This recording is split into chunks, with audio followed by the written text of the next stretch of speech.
So this morning, myself and two co-presenters, we talked about the changing paradigm with PARP inhibitors in solid tumors. So it's not just for ovarian cancer, but there is now an FDA approval for metastatic breast cancer. My session was focused on how to manage adverse events related to these PARP inhibitors. It's also important as clinicians to assess our patients and help them with instructing patients to have oral adherence. It's also important to talk to patients about class effect of some of the common side effects, such as nausea, hematological toxicities, and fatigue. Many of these are very manageable. We often have to dose reduce or dose hold, and there is a preconceived myth that patients believe that possibly if we're dose reducing, we are reducing efficacy. But we remind our patients that they've received many cycles of IV chemotherapy that is based on their height and weight.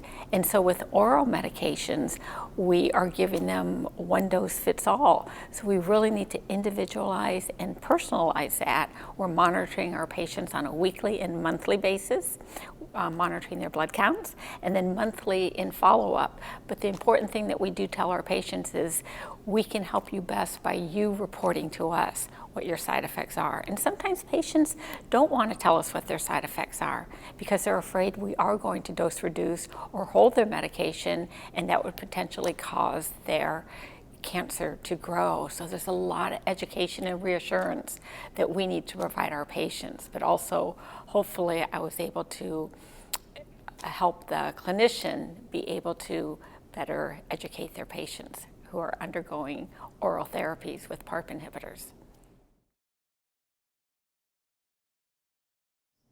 It's really important for the nurses, the clinician, the advanced practice nurse, the PA to be involved in this. We work as a team with physicians, but advanced practice nurses and nurses who are in the practice setting that give chemotherapy, because even though this isn't chemotherapy, it's a targeted treatment for DNA repair mechanisms.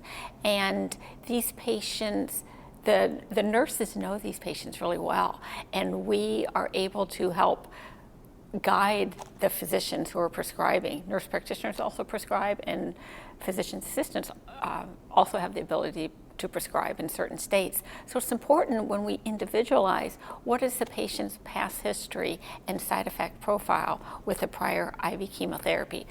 Did they have to have any dose reductions? Did they receive any blood transfusions? Did they receive growth factors when they received IV chemotherapy? And that's going to be helpful going forward because those might be similar or at-risk side effects that patients may have receiving a PARP inhibitor. Very manageable, but it's important to know what their past history is. So we need to ask, but also, with all due respect, the nurses tend to know these side effects better and remember them better because we're the ones taking the phone calls. We're the ones talking to the patients at the bedside. So collaboratively and working together with the physician, being able to help them identify which patient and which PARP inhibitor might be a better choice. So there are 3 PARP inhibitors approved for ovarian cancer: olaparib, rucaparib, and niraparib. They all are approved for patients in the maintenance setting after frontline therapy, first recurrence, and in remission. Okay, so they would have had 2 lines of prior chemo.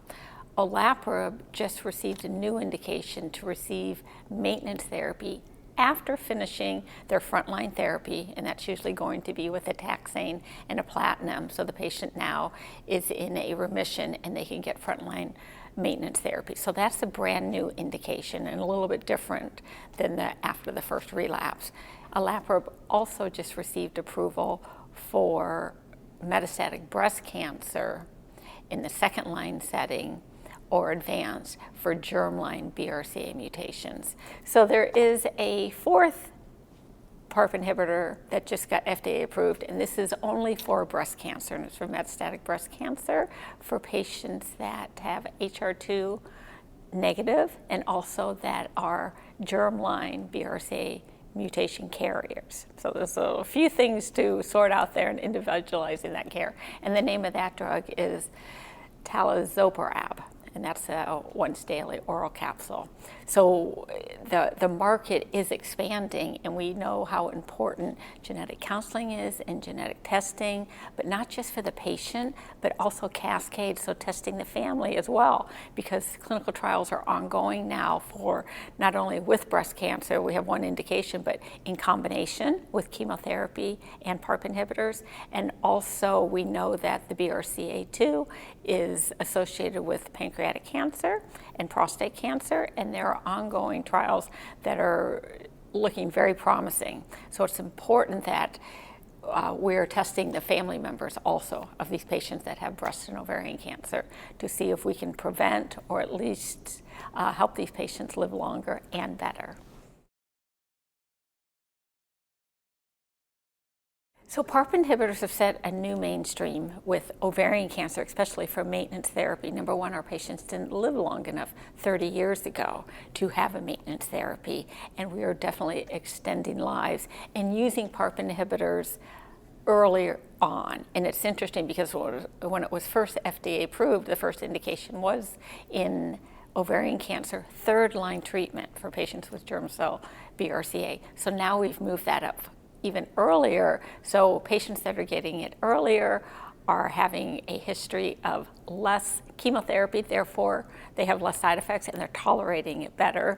And now we have an indication using it in maintenance setting right after chemotherapy, and clinical trials are looking at it in the upfront setting in combination with chemotherapy. That's a little bit more challenging because of the side effects, but we're also looking at PARP inhibitors for both breast cancer, ovarian cancer, and some of the other solid tumors with immunotherapy. So that's very, very promising. And we look forward to the future trials on that. And we thank all these courageous patients who are enrolling in these clinical trials so that we can find answers.